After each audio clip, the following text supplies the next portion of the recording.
Almost done. Hi, I'm Tom, and today we're gonna learn how to air a quarter pipe. Let's give it a go, Tom.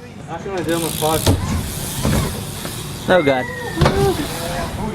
If you're just starting to air a quarter pipe, you might want to start on something around 4 or 5 feet tall. That's like a pretty comfortable size, I feel like, and you might not be quite as scared to try to actually get above the coping for your first few times.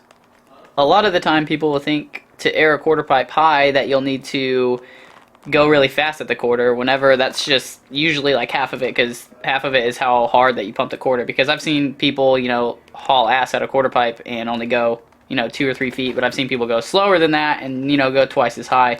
It's just all about how you pump the quarter.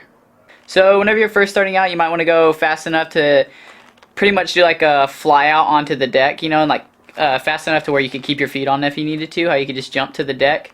So whenever you're rolling at the quarter straight on and you hit, like, your front wheel hits the very bottom of the transition, you'll almost want to try to manual all the way up the quarter pipe. You won't pull back hard enough to actually pick your front wheel up off the ground, but just about to where it's about to come off the ground, because all your pump is going to be in the back wheel, and that's where all your pop will come from, is whenever your back wheel actually hits the coping. Because a lot of people, whenever they're going at a quarter to air it out, they'll like spin off their front wheel and their back wheel won't even touch the coping at all, and that's one of the most common things that I see go wrong whenever people are trying to air out. So as you're pumping up the quarter and you're pushing down with your feet and legs as hard as you can, you're pulling back with your upper body, it's almost like you'll snap off the coping. Like your front wheel will come off and you'll start leaning back even more and like shoving or like pushing down harder with your feet, and as soon as your back wheel leaves the coping, you'll almost like snap past it, like kick your legs straight out and pull your arms towards you, and then that'll help give you the pop off the coping that you need.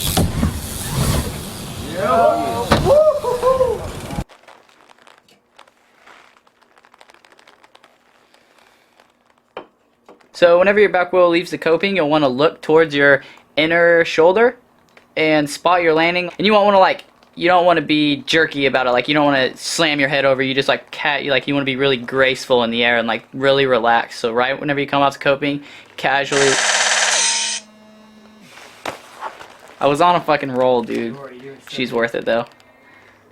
You want to land the nearest to the coping or top of the quarter as you can, so you can carry your speed onto whatever you're going to hit after. If it's another quarter, another box jump, it's always good to, and it just things feel better whenever you actually land smooth and don't land flat and break your wrist. Going down the quarter is very, very similar to going up it. Hopefully your front wheel will land first, and then so you can start the pump with your arms like pushing down, and then whenever your back wheel gets on there too, you pretty much do the same manual type motion, like push down with your legs and feet real hard and then pull your upper body back towards you. What, your upper body is you, why would you pull towards you? And once you get more comfortable with the whole, like, whenever your back wheel comes off the coping and you are popping into your airs, you'll be able to work on staying loose, and so you can start moto whipping your airs and turning your bars, you start doing tricks, but that's a whole different how-to. Once you start airing the quarters, actually getting above the coping, you will come across two things usually: hanging up or going all the way to flat. Both these are awesome in their own ways.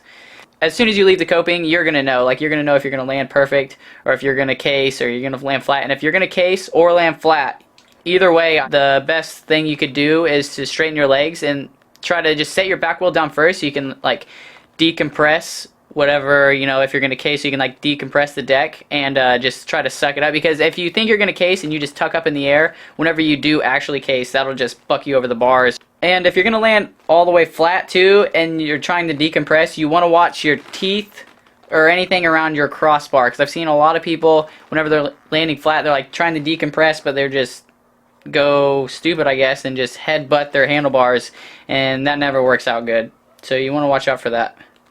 If you run more air pressure in your tires, it's going to make airing out a lot easier. I personally like riding a lot of air pressure in my tires, around 90, because that helps airing out a lot. You don't have to pump near as hard to get a lot more out of it. If you run 40 pounds, while you're pumping up and down the quarter, it just you can feel it's very sluggish. Thanks for tuning in to my How to Air. I hope that it helped you out in some way. If you have any questions, you can just tweet me at the Aaron Ross. Thanks for watching.